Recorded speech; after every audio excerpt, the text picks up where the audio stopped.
All right. Okay. So today we are going to start Unit 5, which is about, I would say, what are the third party tools that are going to be used with the ERP system, कुछ ERP के future directions and ERP को internet के साथ embed कैसे करते हैं या ई business model कैसे उससे डेवलप होगा, ये सारा यूनिट जो है वो इसी के बारे में. It will be covered in 3 lectures. और जो हम आज कवर करने वाले हैं, it is about turbo charging the ERP system and that is to be done through EAI. So basically it is enterprise application integration. So enterprise application जो हम लोगों ने बनाया अभी तक, अगर अभी तक के हम अपने सारे यूनिट्स को एक तरीके से समराइज करें, तो जो चीज़ हमने सबसे पहले स्टडी किया था कि हमारे पास हमेशा एक सिस्टम आएगा और उस सिस्टम के अंदर बेसिकली आप ये मान लो कि एक फिजिकल सिस्टम एग्जिस्ट कर रहा है. वो एक मैन्युफैक्चरिंग ऑर्गेनाइजेशन हो सकती है, कोई भी केमिकल कंपनी है, कोई भी मैन्युफैक्चरिंग टूल्स बनाने वाला कोई कंपनी है, वो है. वहां पर अलग अलग डिपार्टमेंट्स हैं जहाँ पे अलग लोग काम करते हैं और उनका अल्टीमेट एक गोल है कि एक कंपनी है जो कि एक XYZ प्रोडक्ट जो है वो बनाती है. तो सारे डिपार्टमेंट्स को एक तरीके से मिलजुल के वो काम करना है ताकि वो अल्टीमेटली कंपनी का गोल जो है वो अचीव कर सके. And the main concern about the management of that organization is about the extendability of their organization and the profit of the organization जो उन्हें earn करना है. So basically enterprise resource planning जो है हम लोग इंट्रोड्यूस कर रहे हैं, that we want to automate your system, your organization. आपके ऑर्गेनाइजेशन में कंप्यूटर्स का कोई कंसर्न नहीं था, सारी हैंडमेड या मैन्युफैक्चरिंग रिलेटेड कुछ मशीन्स हैं उनके रिलेटेड मैन्युफैक्चरिंग होती है. You are not concerned with any digital thing, any computer related thing. लेकिन हम आपकी इन्हीं चीज़ों को मैनेज करने के लिए आपको कंप्यूटर जो है वो प्रोवाइड करते हैं. तो हम लोगों ने स्टार्ट किया था कि कुछ ऑर्गेनाइजेशंस हैं जो कि हो सकता है पहले से ही MS ऑफिस में, MS एक्सेल में काम करती हूँ, बिकॉज जहाँ भी डेटा एंट्री इन्वॉल्व है, एक्सेल इज इन्वॉल्व देयर. ठीक है. और ज्यादातर ऑर्गेनाइजेशन एक्सेल के अंदर अपना डेटा जो मेंटेन करती है, वहां से उन्हें काफी अच्छे ग्राफ्स या फिर टेबल्स या डेटा स्टोरेज के ऑप्शंस मिल जाते हैं. So yes, this is possible कि वो ऑलरेडी किसी एक डेटाबेस के ऊपर काम कर रहे हो. लेकिन ज्यादातर क्या होता है कि अगर एक यूनिट है ह्यूमन रिसोर्स मैनेजमेंट का, तो वो अपना एक डेटाबेस मैनेज करता हुआ, अकाउंट्स है तो अकाउंट्स अपना एक डेटाबेस मैनेज करेगा, और जैसे ही रिक्वायरमेंट होती है वो उसी डेटाबेस को मैनिपुलेट करके दूसरी किसी भी मॉड्यूल को या दूसरे किसी भी डिपार्टमेंट को वो चीज सर्व करते हैं ताकि वो उन्हें अपने एंड से देख सकें. सपोज मैन्युफैक्चरिंग है, मैन्युफैक्चरिंग में जितना भी इन्वेंट्री का मटेरियल है उसका एक डेटाबेस मेंटेन है, एक एक्सेल शीट मेंटेन है. अब हो सकता है कि फाइनेंस डिपार्टमेंट ने मैन्युफैक्चरिंग डिपार्टमेंट को रिक्वेस्ट किया कि आपने अब तक जितना भी इन्वेंट्री से रिसोर्सेज यूज किए हैं, हमें उनकी डे वाइज डिटेल चाहिए. सो वो अपने डेटाबेस को उसी तरह से मैनिपुलेट करेंगे, एक नया टेबल, एक नया व्यू बनाएंगे उस डेटाबेस का और उसे प्रेजेंट कर देंगे फाइनेंस डिपार्टमेंट को. But meanwhile it will take 2 to 3 days to execute that process, क्योंकि उसका फॉर्मेट डिजाइन होगा, फिर उस डेटा को उस रिक्वायर्ड फॉर्मेट में लेके आएंगे, then it will be approved by the seniors, the managers, and उसके बाद वो चीज क्या है फाइनेंस डिपार्टमेंट के अंदर जाएगी. ठीक है. Using ERP system, we are telling them that we are going to fasten your process. We are going to increase the speed of the processing that is involved other than the organization's thing. तो जो भी आपके पास data flow या data transfer हो रहा है, हम उसे इंक्रीज कर देंगे, जिससे कि अल्टीमेटली आपका जो प्रोडक्ट ग्रोथ है या प्रोडक्ट थ्रूपुट रेट है उसमें आप इंक्रीमेंट होगा. So that is why ERP has been introduced. फिर उसके बाद हम लोग इस चीज पर आए कि ERP को जब इंट्रोड्यूस करेंगे तो एक ऑर्गेनाइजेशन के किस किस पार्ट में ERP इंप्लीमेंट होगा. देन वी हैव सेड कि ऑर्गेनाइजेशन में हम लोग काउंट करते हैं departments, finance department, human resource department, manufacturing department, production department, sales and distribution departments and any other department there could be. लेकिन जब हम ERP सिस्टम की बात करते हैं, देयर एवरीथिंग एग्जिस्ट वर्चुअली. हर एक चीज वर्चुअल एग्जिस्ट कर रही है। सो हम उसका नाम चेंज करते हैं यहाँ पर in terms of modules, functions, packages, जो कि एक सिस्टम के लिए, एक प्रोग्रामिंग यूनिट के लिए अंडरस्टैंड करना इजी हो जाता है। यहाँ पर हमारे पास आगे मॉड्यूल्स, हमने बोला कि हम एक एक मॉड्यूल को ऑटोमेट करेंगे, फिर हम देखेंगे एक मॉड्यूल दूसरे किसी मॉड्यूल के साथ किस तरीके से रिलेट करता है।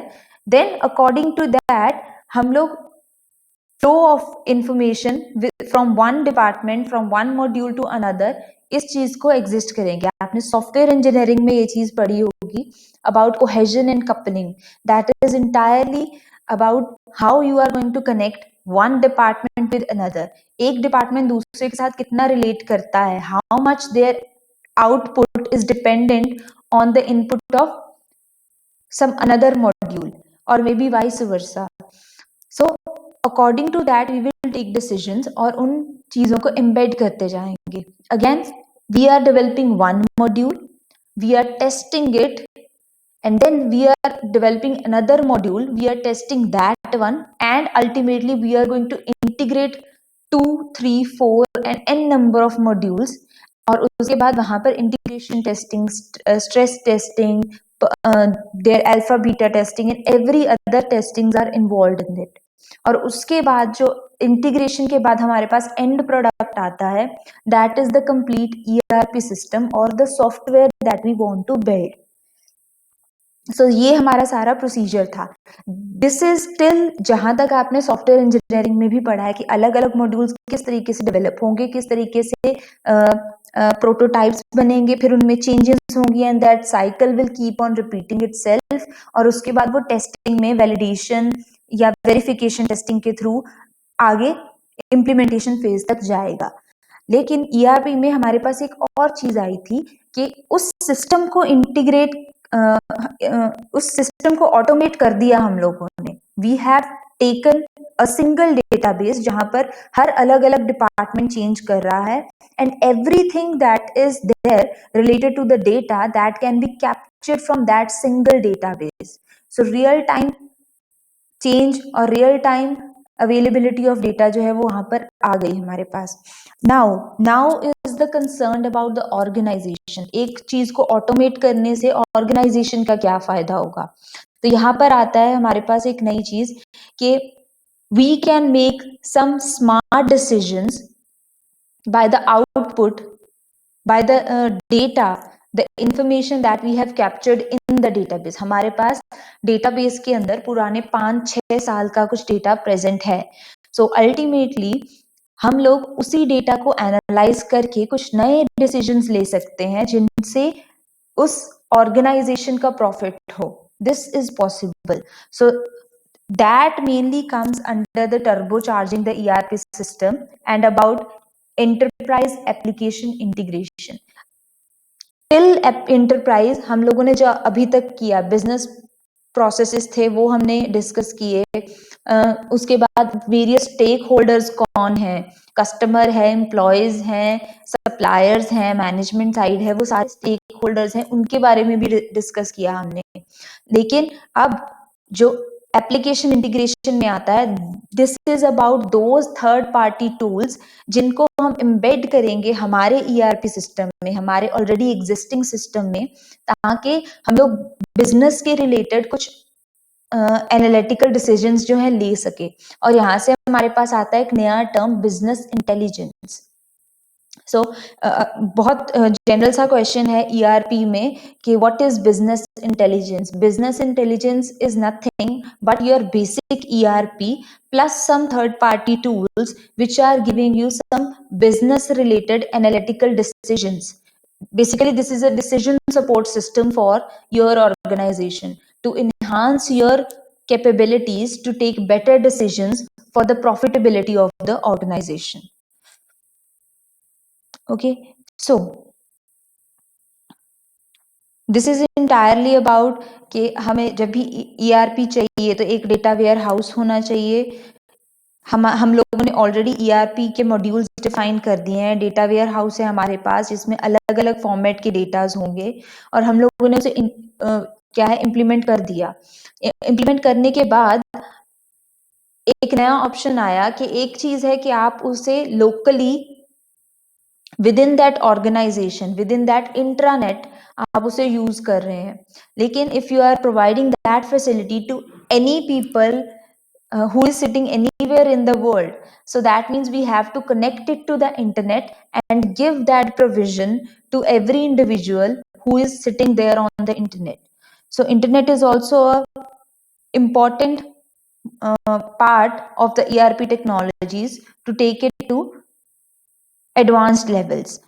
सो बेसिकली हम लोग बोलते हैं कि आपके पास एक इंटरनेट होना चाहिए, you must have that interface which is supporting HTML, जावा और XML type of technologies, and using that you can access the website of any organization and use their services by using your login credentials. So in this way an interface of ERP system will work, and since you are into that system, now you can access various departments or basically various data information which is present in the organization, and that access will be limited according to the permissions that have been given to you by the administration. So according to the admin details, जिस भी table का, जिस भी database का आपको permission granted है, आपको उतना इंफॉर्मेशन जो है वो विजिबल होगा। But for an individual this is not easy कि हमारे पास एक डेटाबेस है जिसमें अबाउट 1000 रोज हैं एंड 150 कॉलम्स हैं, और उसे रीड करके कोई भी एनालिसिस वहां से निकालना। सो that has basically taken us to those third party tools, okay, which column is of my desire, which row is of my desire, and then based on their combination I can take out various charts, various graphs, और उन charts और graphs की help से हम लोग देख सकते हैं that we can make various decisions according to the organization. Okay, so next हमारे पास एक टर्म आता है एंटरप्राइज इंटरऑपरेबिलिटी। क्योंकि हम लोग अभी स्टडी करने वाले हैं integration of application, so that means एक इंटरप्राइज जो है वो कैसे ऑपरेट करेगा with different applications. It is about interoperability. So we have 4 questions that how is the information will be shared within that application. So what are your required rows and what are your required columns and how you are going to represent it in your form. So जब भी हम लोग software development करते हैं तब भी यही होता है कि मेरे पास एक साइन अप का पेज है, उस साइन अप के पेज में मेरे पास सिर्फ कुछ ऐसे कॉलम्स हैं जो कि यूजर को समझने के लिए आसान हो कि नेम लिखा है, then you have to write name in that field, then your first name, last name, date of birth and another information. वो सारी इंफॉर्मेशन आपको टेबल की फॉर्म में दी जाती है, लेकिन जैसे ही आप सबमिट पे क्लिक करते हो वो अल्टीमेटली एक डेटाबेस के अंदर रो की फॉर्म में, रिकॉर्ड की फॉर्म में वहां पर स्टोर हो रहा है। Once it has been stored there, उसके बाद अगर कोई अनदर यूजर है फ्रॉम द एडमिनिस्ट्रेटर साइड, वो चेक करना चाहता है कि मेरे पास आज के दिन कितने साइन अप्स हुए। सो not only the whole complete database will be shown to that person, that can be shown to them as an individual form also. So that is basically the representation of the record which is present in your database. How we are going to represent it? There can be multiple ways of representing that data. So it is about that how I am going to share my data within that application, whether it is in the presentation form or whether it is based on the technology that I am going to use, the various encryption, decryption techniques that I am going to use to represent it. Then how the information is to be shared between application within an enterprise, A to A communication. यहाँ पर हमारे पास basically business models आते हैं। One is business to business, B2B, B2C, business to customer module, customer to business module, and application to application module similarly. So since we are going to integrate our enterprise with some another applications, so हमारे पास यहाँ पर एक option आता है कि आप किस तरह का कम्युनिकेशन वहाँ पर चाहते हो। For an example, let's say we are talking about business to customer. Business to customer means कि I am working as a business there. मेरा एक वेबसाइट है, आप www.xyz.com उस साइट पर जाओगे तो आपको मेरा एक वेबसाइट मिलेगा। वहां पर आपको हर वैसी फैसिलिटी मिलेगी which we are providing as a business to our customers, business to customer type of view. Like amazon.com है, वहां पर flipkart.com है। जितने भी हमारे पास लोकल शॉपिंग साइट्स हैं वो हमें इस तरह की कम्युनिकेशन देते हैं कि वहां पर जितने भी रजिस्टर्ड पीपल हैं, they are some organization, they are having their own business and they are dealing with the customers who can go there and purchase things. So Flipkart, Amazon and any e-commerce site could be a B2C type of business model. Next comes the C2B type of business model. So हम लोगों ने freelancing sites देखी होंगी। Freelancing sites में हमारे पास दो तरह के साइन अप्स होते हैं। वन इज कि आप वहां पर as a job provider log in करना चाहते हैं या फिर आप वहां पर as a job seeker log in करना चाहते हैं। सो अगर मैं वहां पर एज अ जॉब सीकर जा रही हूँ, so I have to select that type of log in. और जैसे ही हमने लॉग इन किया, देन वो हमसे पूछेगा what are your required interest. आप आपके स्किल्स क्या है, आपके इंटरेस्ट क्या है, आपका एक्सपीरियंस क्या है, जिसके बेसिस पे आप जो जॉब्स हैं उन्हें सर्च कर रहे हैं या फिर कुछ मैम फ्रीलांसिंग वर्क जो है वो सर्च कर रहे हैं। यस मैम जो इंटर्नशाला वगैरह है वो भी यही होएगा फिर? हाँ जी, एग्जैक्टली exactly. जहाँ पर भी हम लोग क्या है, अपनी स्किल्स उन्हें बताते हैं। Based on our skill they give us some opportunity और गिव अस सम सजेशंस कि आप यहाँ पर जॉब कर सकते हैं। मैम जैसे वो हमें मतलब वो प्रोवाइड करते हैं ना इन इंटर्नशिप्स यस वगैरह। यस यस, वो भी C2B टाइप ऑफ कम्युनिकेशन है। Okay ma'am. Yes exactly.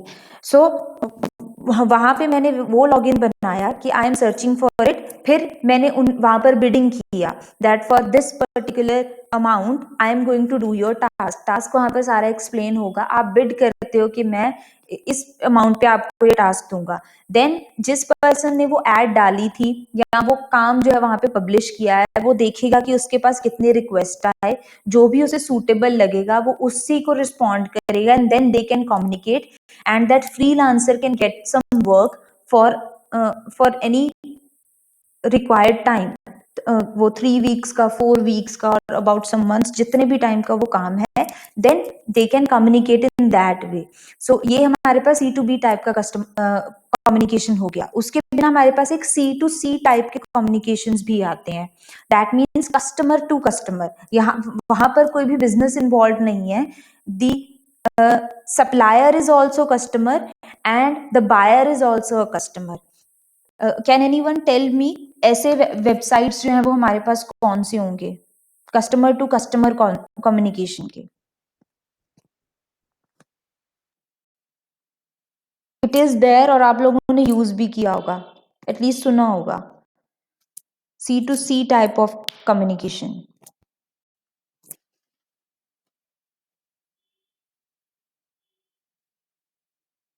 Yes anyone?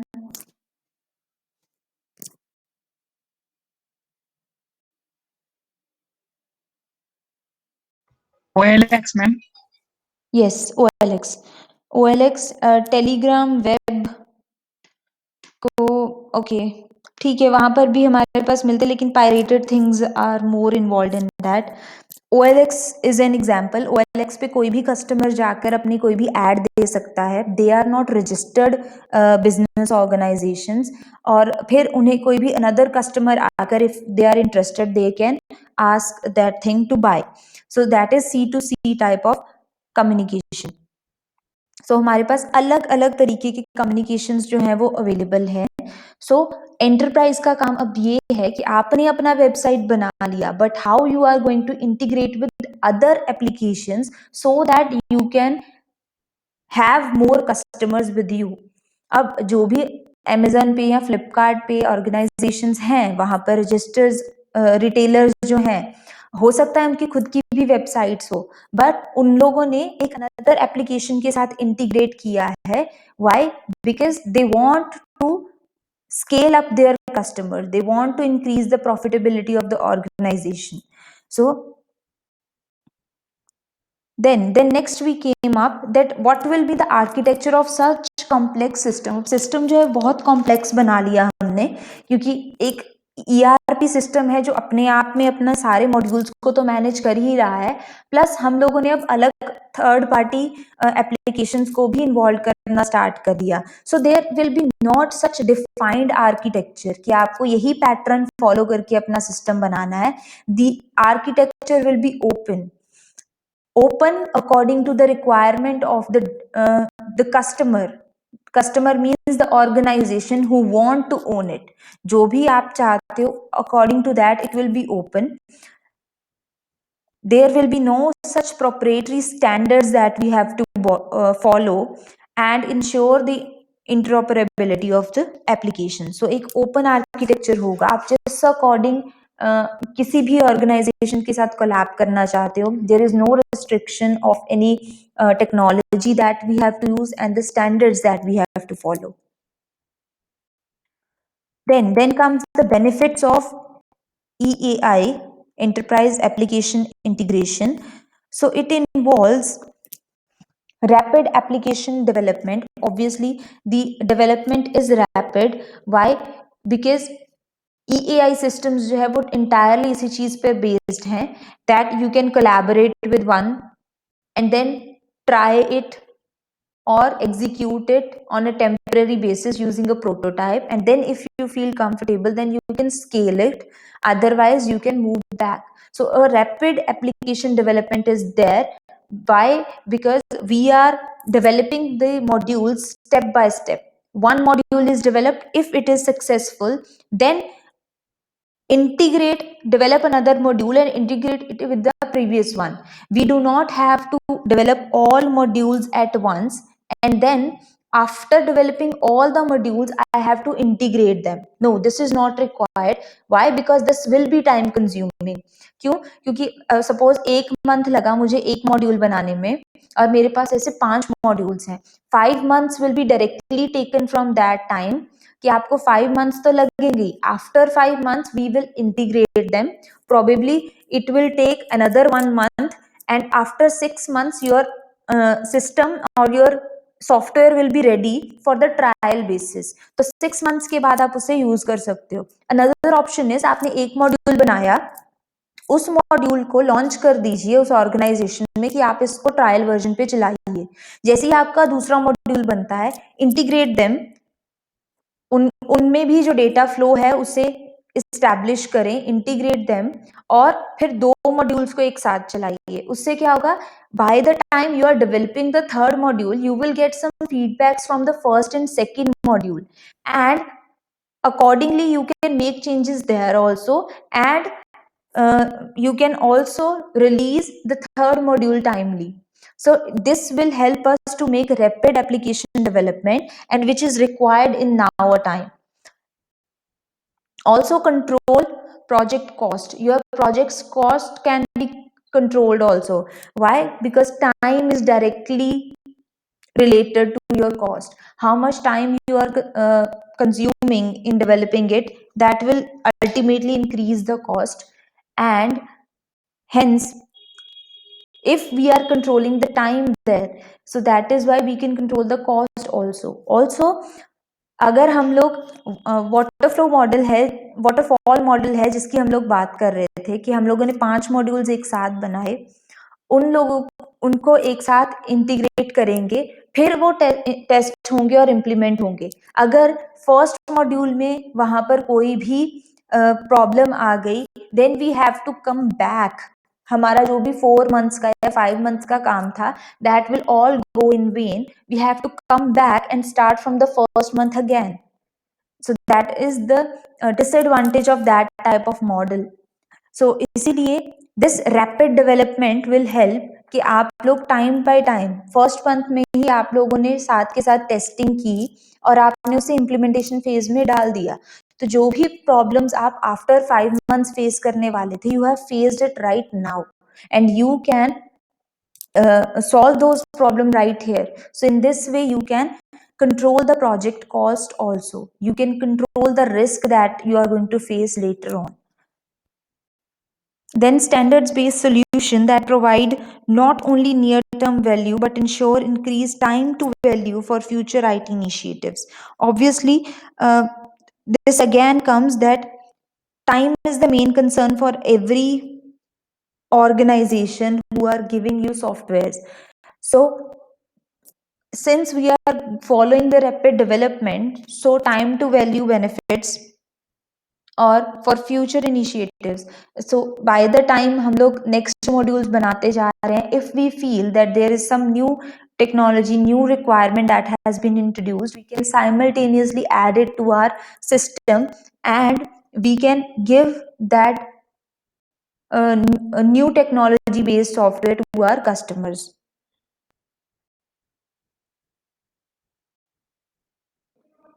Okay, so basically ERP application integration is basically about that there are different level of integrations and we have to follow the prototype model for it, that with every stage we will be integrating the system and based on the requirements we are going to fulfill it and give that module to the customer, to that department, and based on their feedback we will be feedback or considerations, we will be improving that time by time and hence we can develop that whole complete ERP system within the time foundations and within the cost foundations also.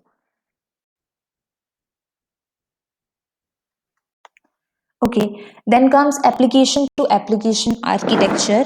So what is there कि हमारे पास जब भी application two application integration आता है, that means एक organization है who are having their own website and they want to collaborate with some another website suppose, और या फिर कोई डेटा एनालिटिकल टूल्स हैं जो कि एक अलग एप्लीकेशन फॉलो करते हैं और उससे हमें इंटीग्रेट करना है.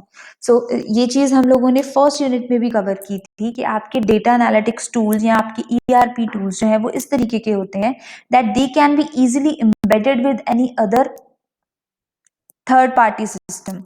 So that type of languages or that type of network capabilities are being introduced in your system और they have to be introduced in your system ताकि उनमें interoperability जो है वो ज़्यादा से ज़्यादा increase की जाए. So that is about application to application integration. Application to application connect is there.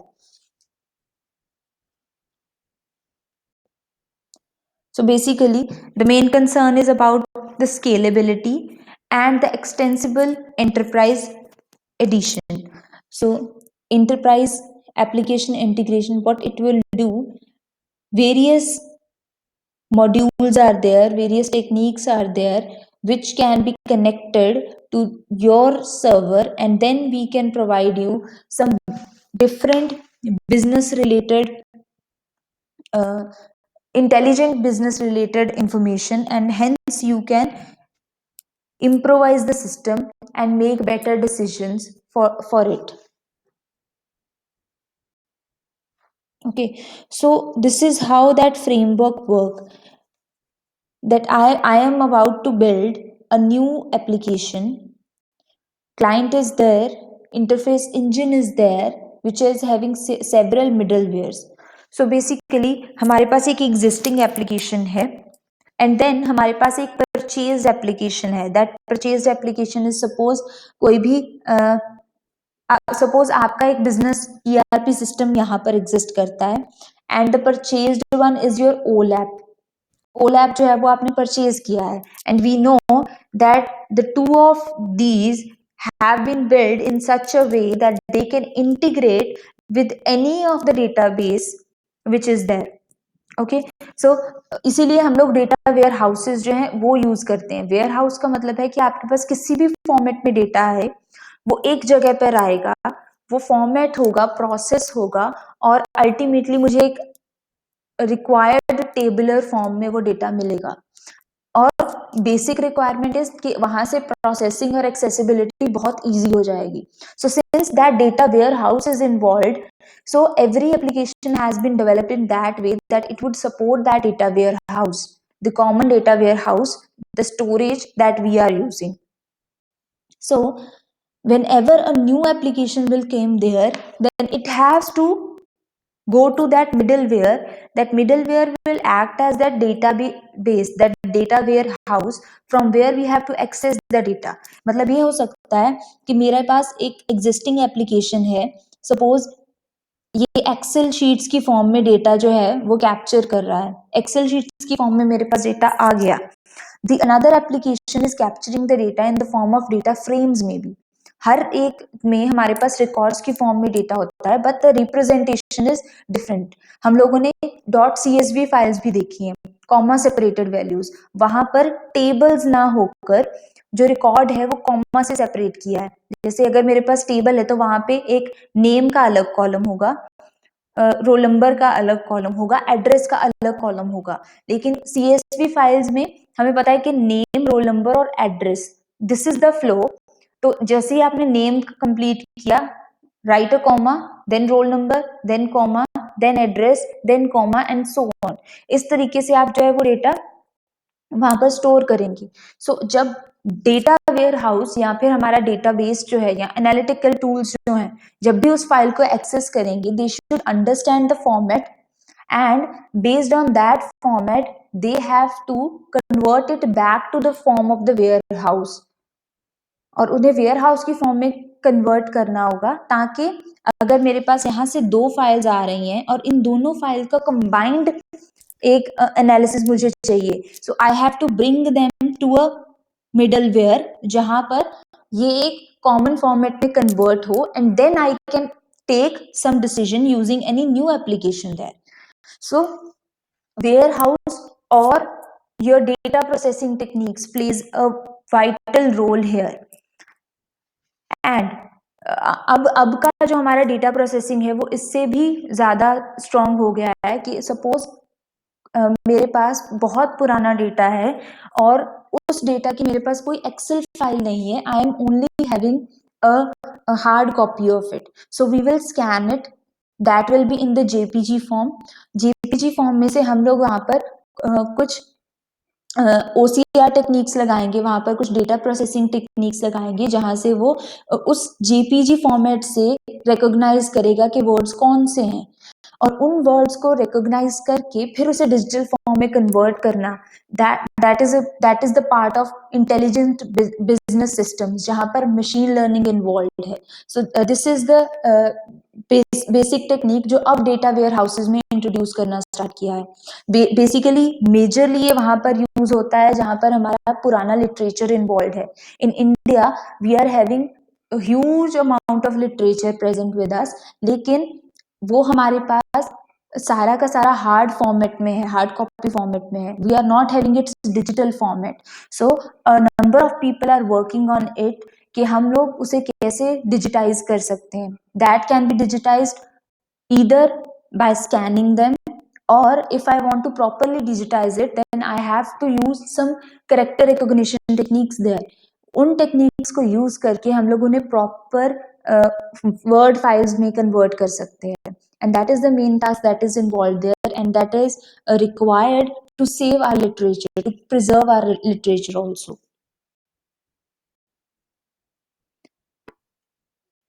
So this is about the basic framework, that how that framework will work.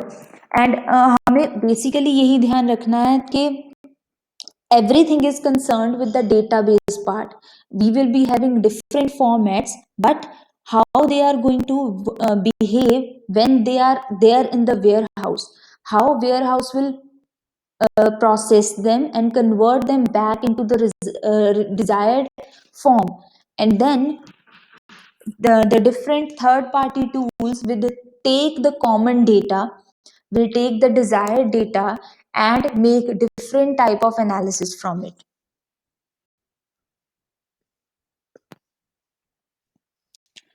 Then the challenge came that we have integrated different things, but how that organization can use it to build up their economy. So that entirely comes that that organization can use some decision support systems, and based on those decision support system they can suggest the user some ways, that there are three possible ways, three possible decisions that you can take, and then that is in the hand of management, that which decision they find to be good and which decision they want to go along with.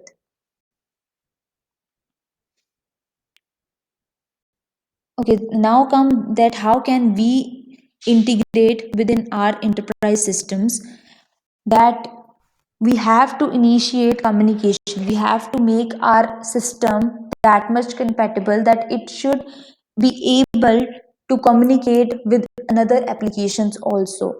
तो हमेशा उस language को या उस pattern को उस network capability को follow करना चाहिए which is common to all, which is open to all. So there should not be much restricted techniques. This should be open to all to access the things.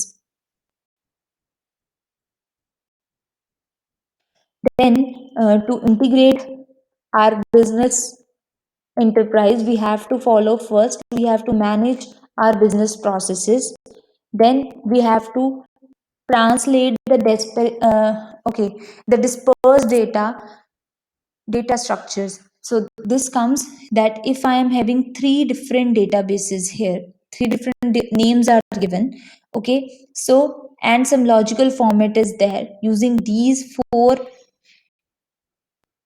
options, using these four options, I have to take back the data in my warehouse, and this will be collecting the common data of all these four data, जो भी data हमारे पास यहाँ पर four places पर है, जिन भी forms में ये डेटा जो है वो रिलेट करता है, रिलेट कैसे कर सकता है कि यहाँ पर मेरे पास सपोज 10 लोग हैं जिनका डेटा प्रेजेंट है, okay, A B C are the one people जो कि इस टेबल में भी है, and A B C are also there in this table.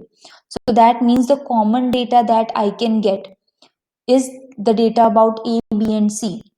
इसके बिना जो डेटा है वो हो सकता है इन दो में कॉमन हो, लेकिन इन दोनों का एनालिसिस उसमें पॉसिबल नहीं है.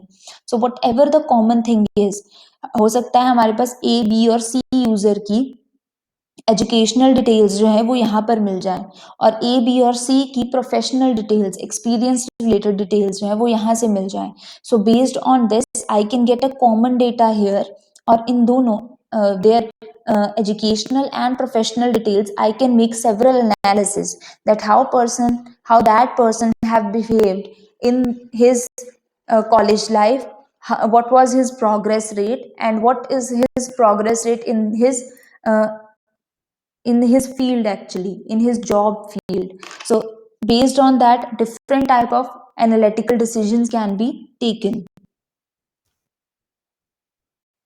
Then come whenever I want to extends the enterprise, I want to increase its extensibility, then I have to go for the wireless applications.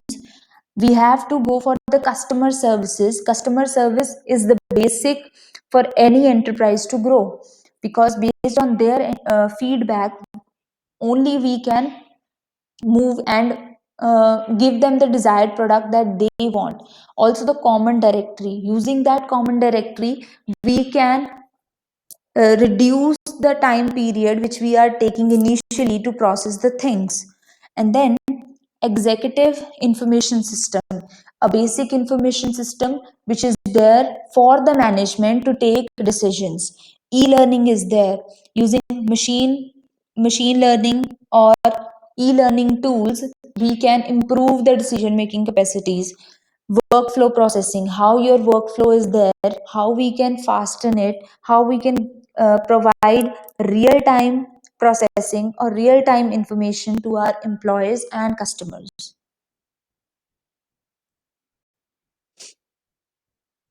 Then comes that this is just about the review that we have covered till now, that how different applications can connect and provide us several benefits. So we have to work on the application integration framework, which is open framework, and any technology can be used there according to the workflow of the organization. Also, the standardization that we have to follow should be based on the quality things, whereas whatever the architecture you want to follow, there should not be any proper standards or any decided standards that a company has to follow. They can go for the open framework. And then how an organization can behave with different other organization, basically. So they can behave as an C2B model, they can behave as a B2C model, and they have to integrate by A to A model also. Application to application integration should also exist there. Okay. Ma'am इनमें question कैसे आ सकते हैं इन topic में से? इनमें से देखो, जो मेन क्वेश्चन आता है बिजनेस इंटेलिजेंस पे आता है, या फिर डायरेक्टली EAI पे आता है। मैम जैसे हमने वो पढ़ा A to A, B to C वगैरह, मतलब उनका भी है? नहीं, वो ERP के साथ कोई डायरेक्टली रिलेटेड नहीं है। उस पर डायरेक्ट क्वेश्चन नहीं आएगा। Okay ma'am. हाँ, डायरेक्ट क्वेश्चन नहीं है, उसे आप EEI के अंदर कवर करना चाहो तो कर सकते हो। Okay ma'am. डायरेक्ट क्वेश्चन नहीं आता।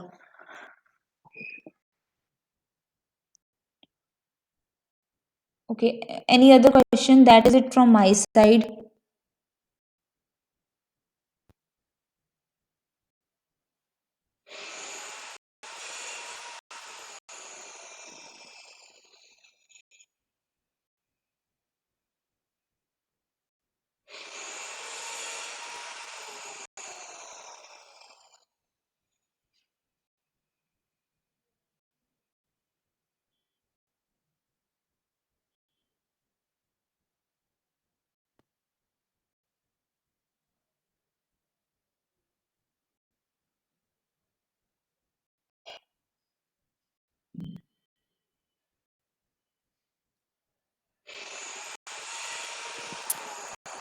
ओके जी, अब हम अटेंडेंस ले लेते हैं और उसके बाद अगर किसी का डाउट होगा तो आप मुझे बता दीजिएगा। ठीक है, थैंक यू।